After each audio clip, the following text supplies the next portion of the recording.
Sir, आमतौर पे देखा जाता है कि जब भी वित्तीय बजट देश में प्रस्तुत किया जाता है तो देश के कुछ वर्ग उस बजट से खुश होते हैं और कुछ वर्ग उस बजट से निराश होते हैं। लेकिन इस बार सरकार ने वो अचीव कर लिया जिसे अचीव करना संभव ही नहीं था। इस सरकार ने इस बजट से लगभग देश के हर वर्ग को निराश किया। They have managed to displease all sections of our society. In fact sir, Bharatiya Janata party के अपने समर्थक भी, अपने वोटर भी इस बजट से बेहद निराश हैं। सर, बजट 2024 में अगर आप सर इनको मुझे बोलने दीजिए, नहीं तो मैं if you want me to yield मैं बैठ जाता हूं सर। आप बैठो, आप बोलने दो। माननीय सदस्य, आप बोलो ना। माननीय सदस्य, क्या प्रॉब्लम है? कृपया बैठे। बैठो। क्या बैठ जाए? बैठो आप। प्लीज बैठिए। आप बोलिए थोड़ा सा, प्लीज कंटिन्यू बोलिए। सर, पिछले 10 सालों में टैक्स लगा कर सरकार ने एक देश के आम आदमी का खून चूस लिया। अब आप मानिए, आप 10 रुपए कमाते हैं, उसमें से 3 साढ़े 3 रुपए आप इनकम टैक्स के माध्यम से दे देते हैं, 2 रुपए 2.5 रुपए जीएसटी आपका चूस लेता है, 1.5-2 रुपए आपका कैपिटल गेन टैक्स लगता है, सेस सरचार्जेस 1-1.5 रुपए के लग जाते हैं, तो मात्र 10 रुपए में से 7-8 रुपए तो सरकार के खजाने में चला जाता है। तो आम इंसान को मिलता क्या है, आम आदमी को मिलता क्या है? और सरकार जो हमसे इतना टैक्स लेती है उसके बदले में सरकार हमें देती क्या है? कौन सी ऐसी अंतर्राष्ट्रीय सेवाएं, world class health care, education, transport सुविधाएं सरकार बदले में देशवासियों को देती है? मैं ये भी पूछना चाहता हूं। इसीलिए आज मुझे ये कहने में बिल्कुल भी गुरेज नहीं है that sir we in India today pay taxes like England to get services like Somalia.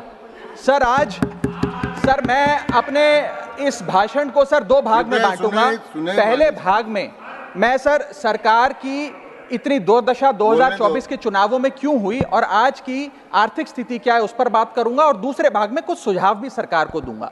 Sir, पहले 2019 में भारतीय जनता पार्टी की 303 सीटें थी। देश की जनता ने उन सीटों पर 18% जीएसटी लगाकर इनको 240 सीटों पर ला खड़ा किया। सर, इसके कई कारण बताए जाते हैं। कोई कहता है कि धर्म का कार्ड नहीं चला, कोई कहता है जातीय कारण है, तो कोई कहने लगता है कि टिकट डिस्ट्रीब्यूशन में कमी रही। सर, ये सब ऊपरी कारण है। मैं 3 कारण बताता हूं जिस वजह से भारतीय जनता पार्टी की ये दुर्दशा हुई। पहला कारण है इकोनॉमी, दूसरा कारण है इकोनॉमी, और तीसरा कारण भी है इकोनॉमी। सुनिए प्लीज, ये सर मैं बैठ जाता हूं। ये राष्ट्रपति के अभिभाषण पर चर्चा नहीं है, ये आम बजट पर चर्चा है। माननीय राघव चड्ढा जी, आपस में बात नहीं करें। माननीय राघव चड्ढा जी, ये राष्ट्रपति के अभिभाषण पर चर्चा नहीं है, ये आम बजट पर चर्चा। बोलिए सर, बजट पे आप बोलो। आप बजट पर बोलिए, आम बजट। सर, अगर आपने मेरी पूरी बात सुनी होती तो शायद इतनी आपत्ति इन लोगों को ना होती। सर, मैं यही कहना चाह रहा हूं कि कई कारण बताए जाते हैं चुनावी हार के, लेकिन मेरे मुताबिक 3 महत्वपूर्ण कारण है। पहला कारण इकोनॉमी, दूसरा कारण इकोनॉमी, और तीसरा कारण भी इकोनॉमी। मैं इकोनॉमी की बात कर रहा हूं, चुनावों की बात नहीं कर रहा। सर पहला कारण, सर मैं बैठ जाता हूं सर, इनको चिल्लाने दीजिए, मैं बैठ जाता हूं सर। माननीय सदस्य बैठिए। जब आपका समय आए तो आप बता देना दिल्ली में कैसे आ रहे, अभी उनको बोलने दीजिए। बोलिए अभी उन्होंने बना दिया है। बोलिए। सर, पहला कारण हार का है rural income and inflation. Sir, Bharat की 60% से ज्यादा आबादी सर गांव में बसती है, लेकिन आज सर सर ये ठीक नहीं है सर। इनकी तबीयत खराब है, इनके पेट में क्यों दर्द हो रहा है? इनकी तबीयत खराब है, क्या दिक्कत है? इनके पेट में दर्द हो रहा है, इनकी तबीयत खराब है क्या सर? आज आप बैठिए, बैठ जाए। माननीय सदस्य कृपया बैठ जाए। मन कृपया बैठिए।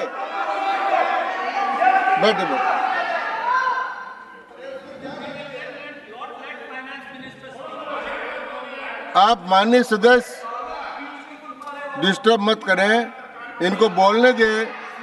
आपको बोलने का अवसर मिलेगा, अब इनको बोलने दें। हाँ सर, मैंने 2.5 मिनट बोला, उसमें 5 बार इन्होंने इंटरप्ट किया है। मैं अपना समय सूद समेत इनसे वसूलूंगा सर। मैं आगे चलता हूं। सर, इस देश में सर पहला मेरा कारण था, ब्याज की आदत ठीक नहीं है। Sir rural income and inflation. Sir आज rising rural inflation, rural unemployment, low crop yield, income inequality, farmer debt, high input cost, low income, no MSP और क्रॉप लॉसेस के चलते यह आलम है सर कि रूरल इनकम ग्रोथ वित्तीय वर्ष 23-24 में डेकेडल लो पे है, डेकेडल लो पे। और सर इसी के साथ साथ किसानों की आय दुगना करने का वादा था, स्वामीनाथन कमीशन के अनुसार एमएसपी देने का वादा था, वो वादे जब पूरे नहीं हुए तो आलम यह है सर कि पिछले 25 महीने लगातार रियल रूरल वेजेस डिक्लाइन पर हैं लगातार। और इसके साथ साथ यूपीए के दौरान, कांग्रेस पार्टी की सरकार के दौरान फार्म वेजेस में 8.5% का इजाफा देखा गया था, एनडीए 1 के दौरान 3% और एनडीए 2 के दौरान -0.6% का इजाफा देखा गया, यानी कि रूरल वेजेस गिरती जा रही हैं। सर मैं ऐसे साधारण भाषा में समझाता हूं सर 2014 में एक दिहाड़ी मजदूर एक दिन की अपनी दिहाड़ी से 3 केजी अरहर की दाल खरीद सकता था सर आज वही दिहाड़ी मजदूर वर्ष 2024 में एक दिन की दिहाड़ी से 1.5 केजी अरहर दाल खरीद पा रहा है, यानी कि महंगाई भी बढ़ रही है और उसकी आमदनी भी घट रही है। इसका नतीजा क्या हुआ सर? इसका नतीजा यह हुआ कि इनका वोट शेयर घटा, रूरल एरियाज में 5% भाजपा का वोट शेयर घटा, इनके खुद के यूनियन एग्रीकल्चरल मिनिस्टर चुनाव हार गए और 398 रूरल सीट्स में से 2019 में इनको 236 मिली थी, आज 398 सीट्स में से इस बार मात्र 165 सीटें मिली हैं, यानी कि रूरल इंडिया में इनको नकार दिया गया है सर दूसरा मेरा जो आज देश में आर्थिक स्थिति है जिसके कारण इनकी भी ये चुनावों में दशा हुई, उसका है फूड इन्फ्लेशन। सर थाली का बजट बिगड़ गया सर, आटा हो, दूध हो, चावल हो, दही हो, हर वस्तु पे महंगाई का आलम है, जीएसटी का आलम है और लगातार इस देश में फूड इन्फ्लेशन बढ़ता जा रहा है। 9 से 9.5% के लगभग आसपास फूड इन्फ्लेशन मंडरा रही है सर इस देश में। और मैं पूछना चाहता हूं सरकार से कि वो कमोडिटीज जिसमें हम सेल्फ सफिशिएंट थे, वो कमोडिटीज जिस पे हम एक्सपोर्ट किया करते थे, उसमें कैसे महंगाई घुस गई? और अगर वो कमोडिटीज भी महंगी हो गई हैं तो उसका फायदा किसान को क्यों नहीं मिलता? वो सारा पैसा जा कहां रहा है? ये एक बड़ा महत्वपूर्ण सवाल है सर। आटा 2014 में 21 रुपए प्रति केजी बिका करता था, आज 42 रुपए प्रति केजी हो गया है। दूध 30 रुपए प्रति लीटर के आसपास बिका करता था वर्ष 2014 में, आज 2024 में 70 रुपए प्रति लीटर बिकता है सर। देसी घी 2014 में 300 रुपए प्रति केजी पे बिका करता था, आज 2024 में 675 रुपए प्रति केजी बिकता है। अरहर की दाल 80 रुपए प्रति केजी बिका करती थी 2014 में, आज 230 रुपए प्रति केजी बिक रही है। और न जाने कितनी वस्तुओं के दाम आसमान छू रहे हैं sir.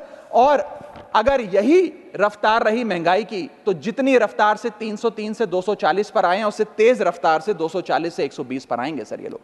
Sir third reason is unemployment, यानी कि बेरोजगारी।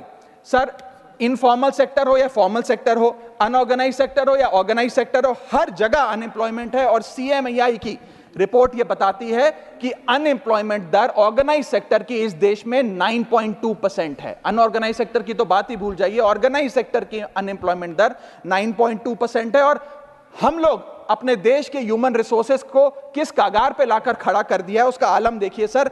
उत्तर प्रदेश सरकार के सचिवालय में पीएन की पोस्ट के लिए 368 नौकरियां निकली, 23 लाख लोगों ने उसके लिए आवेदन पत्र दिए। इंडियन रेलवेज के ग्रुप डी एम्प्लॉइज में 63,000 पोस्ट निकली, उसके लिए 2.5 करोड़ लोगों ने आवेदन पत्र दिए। 2.5 करोड़ ऑस्ट्रेलिया की आबादी से भी ज्यादा है sir 9,900 constable post Bihar police निकालती है, उसके लिए 11 लाख आवेदन पत्र आते हैं। और सर सारी चीजें छोड़िए, महाराष्ट्र सचिवालय के कैंटीन में 12 वेटरों को भर्ती करने के लिए जब आवेदन पत्र मांगे गए तो 7,000 लोगों ने आवेदन पत्र दिए, जिसमें कई पोस्ट ग्रेजुएट्स और ग्रेजुएट्स भी शामिल थे। सर यह बेरोजगारी का आलम है। चौथा, की सेक्टर स्टैग्नेशन। जितने की सेक्टर्स हैं इस देश में, कंस्ट्रक्शन हो, ट्रेड हो, जो इंप्लॉयमेंट क्रिएट करते, उसमें एक स्टैग्नेशन आता जा रहा है। और इंडस्ट्री का इन्वेस्टमेंट जिसे कहते हैं ग्रॉस फिक्स्ड कैपिटल फॉर्मेशन, वो लगातार घटती जा रही है। और मुझे बताते हुए दुख है कि न्यू प्राइवेट इन्वेस्टमेंट वित्तीय वर्ष 24-25 के पहले क्वार्टर में 25 ईयर लो पर आ खड़ी है, यानी कि निवेश नहीं कर रही है इंडस्ट्री आज भारत देश की। सर पांचवा कारण है गिरती हुई पर कैपिटा इनकम, यानी कि प्रति व्यक्ति आय। देश के 12 राज्यों में लगातार पर कैपिटा इनकम घटी, उन 12 में से 9 राज्यों में भारतीय जनता पार्टी का वोट शेयर भी घटा। छठा कारण, decline in financial savings and rising debt burden on the Indian household, यानी कि एक औसतन भारतीय परिवार का कर्ज बढ़ता जा रहा है और उसकी सेविंग्स घटती जा रही हैं। फाइनेंशियली हम लोग फ्रेजाइल होते जा रहे हैं और ये रिजर्व बैंक ऑफ इंडिया के गवर्नर ने खुद कहा कि सेविंग्स बैंक अकाउंट खातों में से सेविंग्स गायब होती नजर आ रही हैं। हमारा net financial savings to GDP ratio वो घट रहा है, हाउस होल्ड सेविंग्स वो घट रही हैं और लगातार सेविंग्स में डिक्लाइन देखा गया। और मैं सिर्फ बुराई नहीं करना चाहता, मैं सुझाव भी देना चाहता हूं। मैं आने वाले अपने भाषण के भाग में 8-10 महत्वपूर्ण सुझाव भी सरकार के लिए लाया हूं। देश हित में, देश की अर्थव्यवस्था के हित में सुझाव देना चाहता हूं। पहला सुझाव, index minimum wages with inflation, यानी कि न्यूनतम मजदूरी आय को बढ़ती महंगाई के साथ जोड़िए। Ma'am, inflation erodes purchasing power. Inflation वो महंगाई वो दीमक है जो आपकी परचेजिंग पावर, आपकी संपत्ति को खा जाती है। इसीलिए आज मैं कहना चाहता हूं कि जैसे बेल्जियम जैसे देशों ने ऑटोमेटिक इंडेक्सेशन ऑफ वेजेस लागू किया है, उसी प्रकार हमारे देश में भी मिनिमम वेजेस की ऑटोमेटिक इंडेक्सेशन होनी चाहिए। और यहां मैं बताना चाहूंगा कि मेरे नेता अरविंद केजरीवाल जी ने, हमारी आम आदमी पार्टी की सरकार ने देश में सबसे ज्यादा मिनिमम वेजेस दिल्ली में देने का काम किया। दूसरा मेरा महत्वपूर्ण सुझाव, rework the agricultural pricing formula, यानी कि जब किसान खुले बाजार में अपनी फसल बेचने जाता है मैम, तो वहां पर एक मिनिमम रिजर्व प्राइस होना चाहिए, यानी कि उस प्राइस के नीचे किसान की कमाई नहीं होगी, किसान को उस रेखा के नीचे का दाम नहीं मिलेगा। इससे प्राइस वोलेटिलिटी से किसान बचेगा, इकोनॉमिक सिक्योरिटी किसान को मिलेगी और प्रोडक्शन में कंटिन्यूटी रहेगी। मेरा तीसरा सुझाव, legal guarantee to MSP in accordance with Swaminathan commission report. Swaminathan commission report की बात सुनते सुनते कि हम लागू करेंगे, मेरे भी बाल पक गए हैं, लेकिन आज तक लागू नहीं हुआ। मैं अनुरोध करूंगा सरकार से कि उस लीगल गारंटी को देश के किसान को सौंपे। चौथा और बहुत महत्वपूर्ण, हाथ जोड़कर विनती करना चाहूंगा, restore indexation on long term capital gain. Ma'am, पूरे दुनिया में इन्वेस्टर्स को इन्वेस्टमेंट्स करने के लिए, प्रमोट करने के लिए इंसेंटिवाइज किया जाता है। इस देश में इंडेक्सेशन हटाकर हम इन्वेस्टर क्लास को डिसइंसेंटिवाइज कर रहे हैं इन्वेस्ट करने के लिए। इंडेक्सेशन हटाना टैक्स लगाना नहीं है, इन्वेस्टर्स को पीनलाइज करने जैसा है। मैडम, मैं बताना चाहता हूं, inflation ravages the value of money. पैसे को खा जाता है इन्फ्लेशन, इसीलिए हम कॉस्ट ऑफ एक्विजिशन को इंडेक्स कर कैपिटल गेन टैक्स की कैलकुलेशन करते हैं। और जो लोग खुश हैं आज कि कैपिटल गेन टैक्स को 20% से घटाकर 12.5% कर दिया है, उनके लिए मैं एक उदाहरण लाया हूं। इस उदाहरण के माध्यम से हम समझ जाएंगे कि कैसे इंडेक्सेशन हटाना इस देश के इन्वेस्टर को एक बहुत बड़ी उसकी जेब पे डाका डालने जैसा है। मैडम, फर्ज करिए कि 2001 में आपने 1 करोड़ रुपए का एक मकान खरीदा। वो मकान की दर 6% के हिसाब से बढ़ती गई उसकी वैल्यू, और आज वो मकान जो 1 करोड़ का आपने 2001 में खरीदा था, वो आज 4 करोड़ 17 लाख रुपए का हो गया। अब 2 सिनेरियो हैं, एक इंडेक्सेशन का सिनेरियो जिसमें आप बेचें उस पर टैक्स लगे, और एक नया सिनेरियो जिसमें आप उसे बेचेंगे तो नई रेट के अकॉर्डिंग उस पर टैक्स लगेगा। मैं पहले पुराने सिस्टम के हिसाब से, इंडेक्सेशन वाले सिस्टम के हिसाब से उस पर कितना टैक्स लगेगा वो आपको बताना चाहता हूं। आज वो मकान जो आपने वर्ष 2001 में 1 करोड़ का खरीदा था, वो आप 4 करोड़ 17 लाख रुपए का बेचती हैं, तो आपकी सेल प्राइस 4 करोड़ 17 लाख, लेकिन आपकी purchase price, inflation adjusted indexed purchase price 1 crore नहीं, लगभग 3 करोड़ 60 लाख के आसपास आती है। यानी कि आपका sale price minus purchase price, जो प्रॉफिट ऑन सेल है, वो 54 लाख रुपए होता है। उस 54 लाख रुपए पर 20% के अकॉर्डिंग आप पे टैक्स लगता है, यानी कि इंडेक्सेशन वाले फॉर्मूले से आपको कुल टैक्स 10,80,000 रुपए देना पड़ता है। मैं राउंड ऑफ करके 11 लाख रुपए कहता हूं।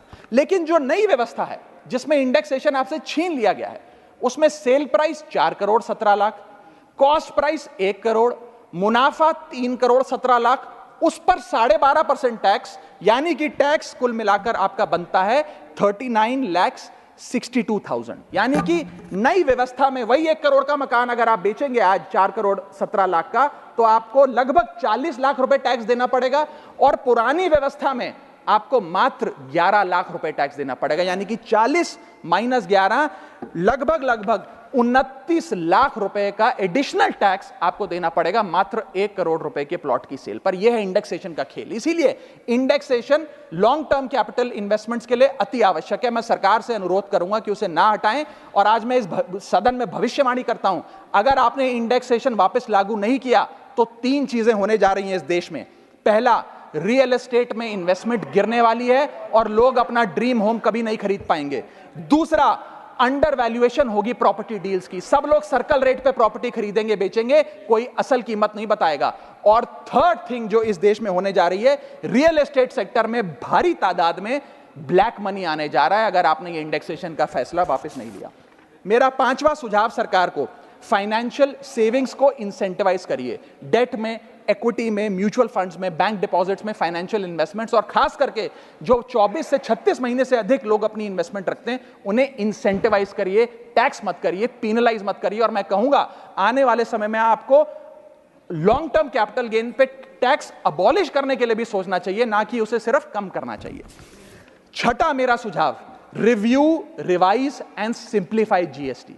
जीएसटी जिसे गहरा संकट टैक्स या गब्बर सिंह टैक्स के नाम से आज देशवासी जानते हैं, रोटी हो, कपड़ा हो, मकान हो, हर चीज पे जीएसटी लगा लगाकर हमने इस देश के इन्फ्लेशन पर भी जीएसटी लगा दिया, सारी चीजें महंगी हो गई। मेरा सुझाव है सरकार से कि इस जीएसटी के पूरे फ्रेमवर्क को कॉम्प्रिहेंसिवली स्टडी कर रिवाइज करिए। एक्सपोर्ट ओरिएंटेड सेक्टर्स में जीएसटी कम करिए ताकि हम ग्लोबली कंपेटिटिव बन सकें। एसएमई सेक्टर जो नौकरियां देता है, छोटे उद्योग हैं, उसमें जीएसटी कम करिए। और एसेंशियल कमोडिटीज, दूध, दही, चावल, रोटी, चावल, आटा, उस पर कम से कम जीएसटी विड्रॉ करिए। मेरा 7वां मेरा सुझाव, give more to states. India is a union of states. States की जेब में थोड़ा पैसा डालिए। कोलिशन पॉलिटिक्स के कंपल्शन हम समझते हैं कि आपको बिहार को, आंध्र प्रदेश को ज्यादा पैसा देना था, लेकिन उन राज्यों ने जिन्होंने आपको भरपूर वोट दिया, गुजरात ने, दिल्ली ने, मध्य प्रदेश ने, उड़ीसा ने, झारखंड ने, छत्तीसगढ़ ने, जिन लोगों ने अपने राज्यों की लगभग सारी सीटें आपकी झोली में डाल दी, उनसे क्या गलती हुई? उन राज्यों को आपने दिया एक एक झुंझुना और बाकी 2 राज्यों को पे सब कुछ लौटा दिया। तो ये डिस्क्रिमिनेटरी फेडरलिज्म नहीं होना चाहिए, कोऑपरेटिव फेडरलिज्म होना चाहिए। ये गुहार में लगाना चाहूंगा। और इस सरकार को एक बुरी आदत है सेस और सरचार्ज लगाकर पैसा वसूलने की। सेस और सरचार्ज वो टैक्स है सरकार का जिसे उन्हें राज्यों के साथ बांटना नहीं पड़ता, वो डिविजिबल पूल में नहीं जाता। इसीलिए सरकार सेस और सरचार्ज लगा लगाकर आम आदमी से पैसा वसूलती है। मैडम, अगर केंद्र सरकार 100 रुपए कमाती है तो उसमें से 18 रुपए सेस और सरचार्ज के जरिए कमाती है, यानी कि मात्र 82 रुपए, 100 में से 18 हटा दीजिए, 82 रुपए डिविजिबल पूल में जाता है जो राज्यों में बांटा जाता है। 18 रुपए सीधा सरकार की जेब में जाता है। मैं अनुरोध करूंगा कि सेस और सरचार्ज की या तो इस प्रथा को बंद करें या वो भी डिविजिबल पूल में डालकर स्टेट्स के साथ बांटे। मेरा 8वां सुझाव, जीएसटी कॉम्पनसेशन जो राज्यों के लिए बंद कर दिया गया है उसे कम से कम 5 साल और दीजिए। कई ऐसे राज्य हैं, तमिलनाडु है, महाराष्ट्र है, पंजाब है, गुजरात है, जिनकी अर्थव्यवस्था आज जीएसटी कॉम्पनसेशन के पैरों पे खड़ी हुई है, जो आज हमारे बजट का 10 से 15% हिस्सा इनकम का जीएसटी कॉम्पनसेशन से आता है। मैं अनुरोध करना चाहूंगा सरकार से कि कम से कम 5 साल और जीएसटी कॉम्पनसेशन देकर इन राज्य सरकारों की मदद की जाए। और अंत में बस मैं यही अपनी बात बोलकर खत्म करूंगा मैडम, कि इस बजट ने टैक्स बढ़ा बढ़ाकर इस देश के आम आदमी के खून चूसने का काम किया। मैं अनुरोध करूंगा कि डायरेक्ट टैक्स हो या इनडायरेक्ट टैक्स हो, इस पूरी व्यवस्था पे एक बार फिर से गौर फरमाया जाए। जो मैंने शुरुआत में कहा था उसे दोहराऊंगा, हम 10 रुपए अगर कमाते हैं तो उस पे 3-3.5 रुपए इनकम टैक्स लगता है, उस पे 2 से 2.5 रुपए जीएसटी खा जाता है, 1.5 रुपए का कैपिटल गेन टैक्स लगता है, आधे पैसे का सरचार्ज और सेस लगता है, यानी कि 10 रुपए में से 6 से 7 रुपए सरकार की जेब में चले जाते हैं। यानी कि अगर आप साल में 10 रुपए कमा रहे हैं तो 7 से 8 महीने की जो आपकी कमाई है वो सरकार ले जाती है, मात्र 3-4 महीने की कमाई आपकी जेब में आती है और उस पर भी अन्य प्रकार के टैक्स लगते हैं। और उसके बदले में हमें कोई सुविधाएं नहीं मिलती है, ना ट्रांसपोर्ट, ना हेल्थ केयर, ना कोई इंफ्रास्ट्रक्चर, कोई ऐसे जैसे और बड़े बड़े विकसित देशों में, United states of America, United kingdom, European countries में जो हाई टैक्स रिजीम्स मानी जाती हैं उनमें नागरिकों को सुविधा दी जाती है, लेकिन उसके बदले में दिल्ली में, हिंदुस्तान में, देश भर में कोई ऐसी सुविधा केंद्र सरकार नहीं देती है। इसीलिए यह कहा जाता है that we impose taxes like the Europeans do to get services like sub Saharan countries. मैं अनुरोध करूंगा सरकार से कि इस टैक्स फ्रेमवर्क को डायरेक्ट हो या इनडायरेक्ट टैक्स हो, उसका भी एक कॉम्प्रिहेंसिव रिव्यू करे।